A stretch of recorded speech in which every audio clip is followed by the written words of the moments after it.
বন্ধুরা, আসসালামু আলাইকুম। আজকে আপনাদের সামনে যে ভিডিওটি নিয়ে হাজির হয়েছি সেটি হচ্ছে ময়মনসিংহের তথা দেশের সর্ববৃহৎ সৌরবিদ্যুৎ প্রকল্প।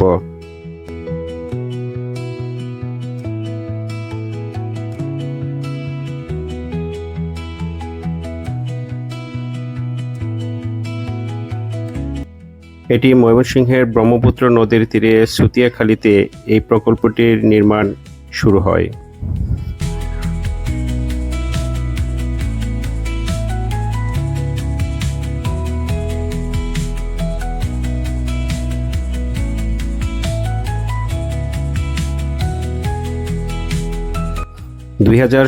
সালে বাংলাদেশ, মালয়েশিয়া, সিঙ্গাপুরের যৌথ উদ্যোগে এইচডিএফসি সিং পাওয়ার লিমিটেড প্রকল্পটির কাজ শুরু করে।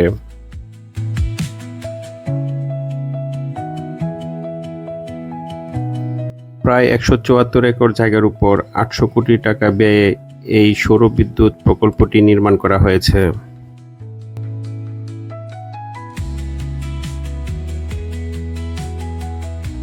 এই প্রকল্পটি হতে ৫০ মেগাওয়াট বিদ্যুৎ উৎপাদন হয়, যা দেশের বিদ্যুৎ খাতে অর্থাৎ অর্থনীতিতে গুরুত্বপূর্ণ ভূমিকা রাখছে।